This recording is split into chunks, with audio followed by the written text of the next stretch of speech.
para analizar en qué consisten las averías que puedo encontrarme en esta etapa, recuerden que ya hemos hablado de lo que podemos encontrarnos aquí, ahora tenemos que entender cómo resolver las averías de esta etapa y luego ya ver cómo trabajamos las dos averías cuando se presentan en estas etapas y cómo influye esta avería en este circuito.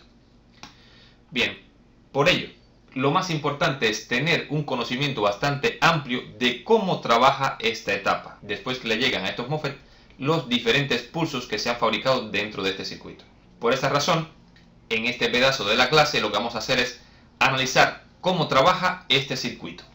Para ello, hemos tomado lo que es la etapa de 3 voltios, lo hemos simplificado bastante para que el alumno lo pueda entender y le hemos puesto como carga al KBC directamente.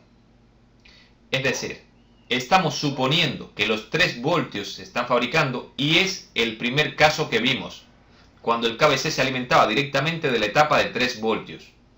Bien, este es el caso que estamos analizando ahora. ¿Por qué razón? Vamos a analizar cómo trabajan estos MOSFET cuando llegan estos pulsos. Bien, esto es un oscilograma real que se ha sacado de la misma placa OP6. Es decir, observen realmente cómo llegan los pulsos a este MOSFET superior. Es decir, conducción, MOSFET superior, carga del inductor magnético. Bien, veamos entonces. En realidad este pulso que está aquí es este pulso ampliado. Si ampliamos esto, vemos que aquí digo que tengo 5 voltios y tengo una amplitud de pulso de 5 voltios por división. Tengo 5, 10, 15 y el pedacito este de aquí. Por lo tanto, el pulso tiene casi que 19 voltios, correcto. De este punto a este punto hay casi 19 voltios. Bien, 5, 10, 15, no llego al 20 y el pedacito este de aquí. Más o menos eso, unos 19, 20 voltios. Bien, le estoy aplicando a la puerta del MOSFET un pulso que viene desde los 3,3 voltios, porque la referencia es esta. Si observamos, aquí me está indicando que tengo 0 voltios desde aquí y hasta aquí hay 5. Por lo tanto, de aquí a aquí tengo 3. Cuando tengo 3 voltios, le aplico un pulso de casi 20 voltios a esta puerta. En el momento que le aplico un pulso de 20 voltios, observen, por aquí tengo 3 voltios y le estoy aplicando casi 20. En ese momento que este MOSFET es de canal N, el MOSFET conduce porque tiene voltaje de puerta superior al voltaje de fuente. ¿Y qué hace entonces? Sencillamente deja pasar los 19 voltios. ¿Pero qué ocurre? Estos 19 voltios se encuentran en este extremo del circuito un condensador descargado. Recuerden que un condensador descargado tiene que cargarse. Comienza a cargarse. ¿Desde dónde? Desde 3 voltios. ¿Hasta dónde? Hasta que el circuito lo detenga. Recuerden que aquí lo he retirado para simplificar el circuito, pero hay un punto que va directamente, hay una línea, una unión de aquí a aquí, y va directamente a indicarle que al circuito le estoy indicando constantemente qué voltaje tengo en este punto. Bien, ¿qué ha ocurrido en ese momento? Cuando el MOSFET ha cerrado. Es decir, en estos 400 nanosegundos. Observen que la base de tiempo es de 100 nanosegundos. Y tengo aproximadamente 100, 200, 300, casi 400. Le puse 400, pero no llega a ser 400, es menos. Bien, digamos que 400. ¿Qué ocurre en esos 400 nanosegundos? Cuando aquí llegan ese pulso de casi 20 voltios, por aquí pasa, por este inductor magnético, pasa una corriente de electrones y las cargas de electrones que están pasando comienzan a repeler a los electrones que tiene este material, que esto es cobre. Y los mismos electrones empiezan a moverse.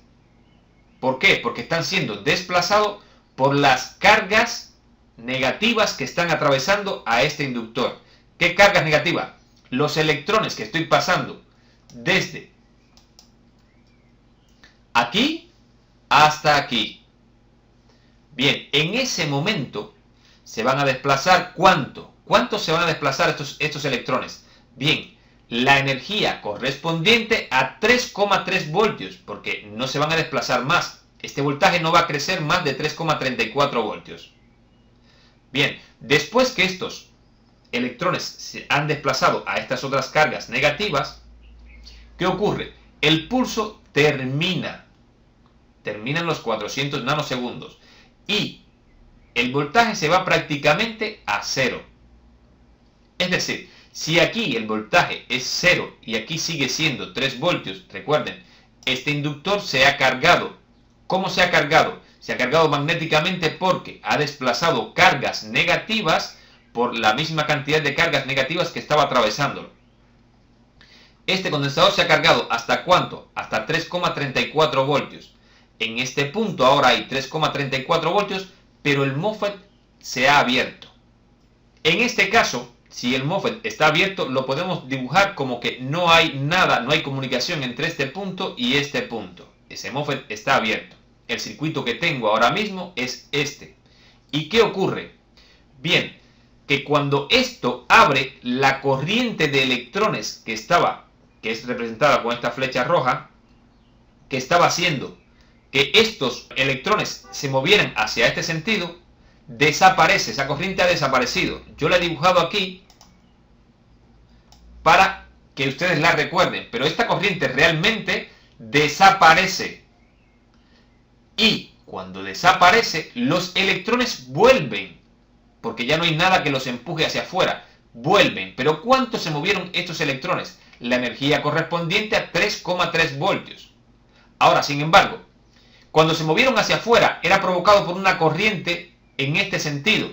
Por lo tanto, cuando ellos vuelven, provocan una corriente en este otro sentido. Al revés. ¿Y qué ocurre? Que cambia la polaridad. Si la corriente era de más a menos, ahora es de más a menos. Y la corriente se ha invertido. Ahora, el inductor magnético de potencia va a ser de fuente. ¿Y qué hace? En ese momento es el inductor magnético quien alimenta a la carga, en este caso el KBC. Bien, viene por masa y todavía no ha empezado el segundo pulso, que es el canal azul. Fíjense que esto es la lectura exacta del momento exacto de los dos pulsos, cuando uno sube y cuando el otro baja.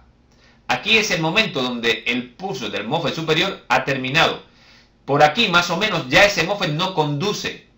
Por lo tanto, y para que este otro conduzca, necesita llegar aquí. Por lo tanto, tiene casi 30 nanosegundos, porque estamos allá trabajando en una base de tiempo de 50 nanosegundos. Cada división tiene 50. Y han transcurrido unos 30 nanosegundos en que no tengo ni activado el MOSFET superior ni inferior. ¿Por dónde pasa entonces esa corriente? Inicialmente la corriente pasa por el diodo del MOSFET inferior. Por esa razón se van a encontrar en algunos casos que utilizan MOSFET con diodos de Schottky. ¿Por qué? Porque la caída es menor y también porque el diodo también tiene que ser un poco más fuerte y más rápido. Bien, observando este circuito, en este caso lo que tengo es el KBC, que consume, como bien dijimos en la clase anterior, muy poco. Pero, ¿qué ocurriría si esto fuera, por ejemplo, la etapa de la CPU? En este momento, este diodo estaría soportando toda la corriente de la CPU. La corriente de la CPU puede llegar a ser cerca del orden de los 30-40 amperios. Este diodo tendría que soportar esa corriente en esos 30 nanosegundos. Si el diodo lo soporta, perfecto. Si no, verán en algunos casos que aquí ponen un diodo en paralelo. En algunos casos, cuando la CPU consume mucho, sencillamente ponen un diodo en paralelo. Ese diodo en paralelo va en función de la corriente que consume esta CPU. Bien, por lo tanto, si hacemos un pequeño circuito y buscamos cuál es la etapa, es decir, de MOSFET, que soporta más corriente, ¿en qué momento? Bien, el momento que más se soporta corriente es la etapa inferior es decir, la etapa inferior, donde está el MOSFET y el diodo, porque en ese momento los 45 amperios van a pasar directamente por este MOSFET y este diodo. Por ello es que en algunos casos nos vamos a encontrar que los MOSFET en la parte inferior le ponen 2. Cuando necesito entregar mucha corriente a la carga, lo que hago es poner en paralelo otro MOSFET, y un MOSFET en paralelo lo que puedo hacer es aumentar la corriente. Aumento la corriente que puedo pasar por ellos. Por esa razón, repito, hay otro momento, bueno, estamos analizando el momento donde la corriente pasa inicialmente por el diodo. Bien, si observamos esta gráfica, este es el momento que está conduciendo el MOSFET superior, este es el momento que está conduciendo por el diodo la corriente hasta la carga, y este es el momento en que voy a descargar la bobina con el MOSFET inferior. Es decir, el inductor magnético lo voy a descargar con el MOSFET inferior, que es el caso de esta figura, donde dejo de hacer conducir por este diodo y le aplico ya directamente un pulso al pin 4 de este MOSFET. Y entonces el MOSFET cierra y comienza a descargar el inductor magnético a través del MOSFET.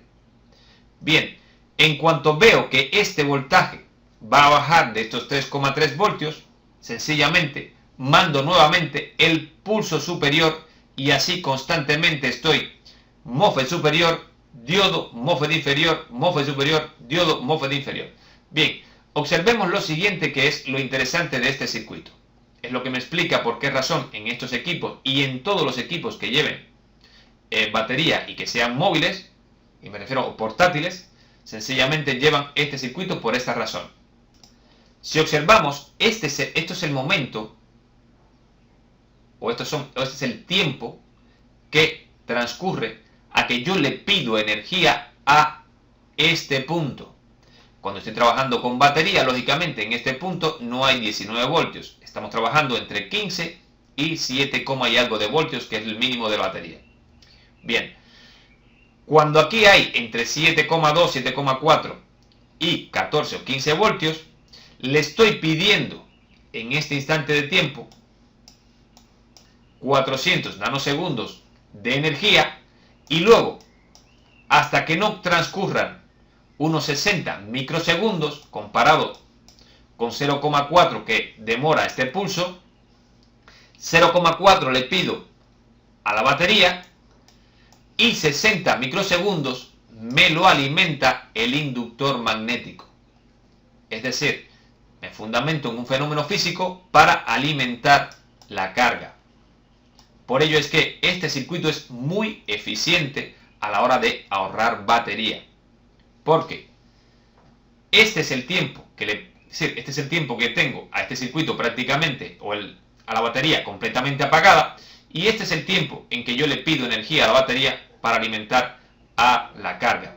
Recuerden que todos los VGAs se alimentan con etapas como esta: CPU, GPU, puente norte, puente sur, PSH, FSH, todos se alimentan con etapas como estas. Por lo tanto, hay que tener en cuenta que cada uno de ellos va a generar un voltaje diferente. Hay que tener en cuenta eso. Así que van a alimentarse muy poco de la batería, y esta es la razón por la que utilizan estos circuitos en los equipos portátiles. Porque con este equipo la batería la utilizamos muy poco. La tenemos prácticamente sin utilizar un tiempo bastante largo, y la utilizamos un tiempo bastante corto. La otra parte es un fenómeno físico. Bien, conclusiones de este circuito. La primera conclusión, que he visto por ahí bastante: no podemos levantar el inductor magnético para ver si el equipo funciona y aquí tengamos 3 voltios. ¿Por qué? Bien, porque la razón de todo este circuito es cargar y descargar a este inductor magnético. Esto no es un filtro, es un circuito que convierte de 19 a otro voltaje más pequeño, de ahí a que sea reductor. Bien, por lo tanto, repito, no podemos quitar o levantar el inductor para ver si tenemos 3,3 voltios y aquí me llega o tengo cortocircuito, etcétera. Bueno, esas barbaridades que he visto por ahí. No se puede hacer eso, porque estamos destruyendo lo que es el trabajo de este circuito. Este circuito trabaja de esa forma que lo hemos analizado ahora mismo. Bien, esa es la primera conclusión. La segunda, cuando ya tenemos el conocimiento de cómo trabaja este circuito, nos damos cuenta de que en algún caso tendremos que medir obligatoriamente los pulsos que llevan estos MOSFET en sus entradas. Lógicamente, para polarizar al MOSFET superior necesito más voltaje. ¿Por qué? Porque la fuente ya tiene 3 voltios. O sea, recuerden, drenador, puerta y fuente. Si tengo 3 voltios aquí, tengo que aplicar un voltaje bastante grande aquí en puerta, este orden de voltaje, esto es una medición real, 20 voltios aquí casi, 20 aquí, 3 aquí para que el MOSFET conduzca. Sin embargo, aquí tengo 0 en fuente, con que aplicarle 5 voltios es suficiente. Por lo tanto, le aplico 5 voltios aquí. Es muy común que le apliquemos 5 voltios en la puerta del MOSFET inferior. 5 voltios, y me refiero a un pulso de 5 voltios. No es 5 voltios de continua.